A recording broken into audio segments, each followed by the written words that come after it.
Hello, it's Benny Bones here, and I am doing the usual. I'm on my way to work. I'm taking the bike today because my dad picked up my car. He's borrowing my car tomorrow. So, yes, I'm still got a messed up wrist. As you can see there, I've got something around my wrist. So it's not the best thing to be riding a motorbike with a fucked up wrist. But hey, my dad took my car, so unless I'm walking, I gotta ride.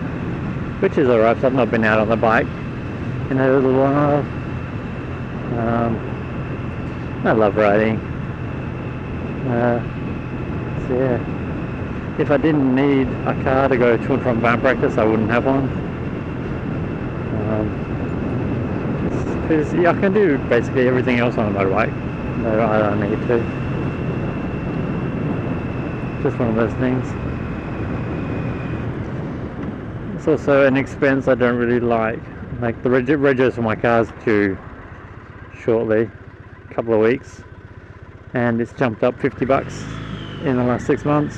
So from 280 bucks, it's jumped up to 330, something like that. So my registration is over $600 a year for my car, and that's just to keep it on the road. That's no insurance or anything else. And then I got my registration for this motorbike, and I got my registration for my other motorbike. It's all, and this bike's insured, and my car's insured, and it's all a lot of money just to keep my vehicles, which I can only ride one at a time, or drive. So I'm very tempted just to sell off the car and to stick with the motorbike. It just means I can't go to band practice, or unless I do, I need someone to pick me up.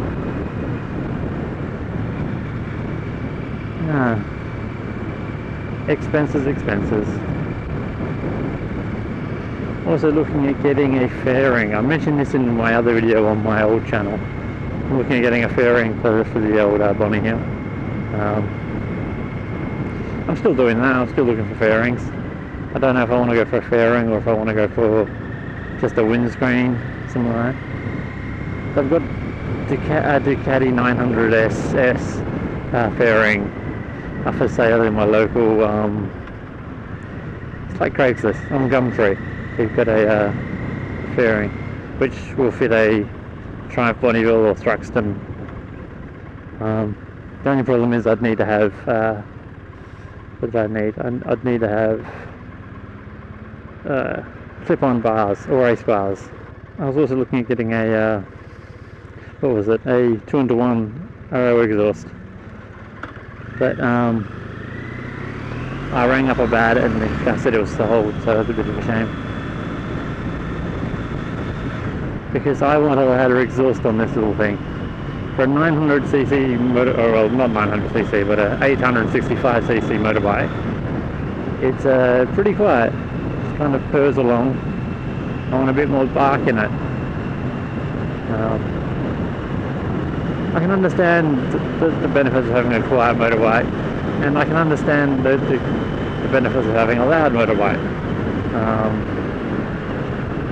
Quiet motorbikes, they're not as annoying for everyone else. But having a loud motorbike, everyone can hear you coming, which is kind of a good thing, I guess. Which is a good thing because they're less likely to swerve into you because they didn't hear you. Yeah, so I was looking at getting an Arrow 2-1. So I like the 2-1s. It would give me access to my my rear axle, which is so I can tighten and loosen the chain without having to take the exhaust pipes off, which is the problem at the moment because my exhaust pipes come out and they're level, they're parallel to the ground. When the Arrow is kind of got an upward angle to it, which means it clears the rear bolt, which is not what these do. They're right in front of it, so you have to take them off or find a, I think it's like a 24mm spanner or two of them. Which is a bit annoying. But yeah, mainly I'm just doing this little blog here to test out my sound. I've adjusted the sound again. I'm just trying to get it right. I've not got a lot of depth in my sound. It's all muffled. So I'm wondering if that's just because I'm peaking out. But we'll find out. Until next time, I'm Benny Bones. Adios.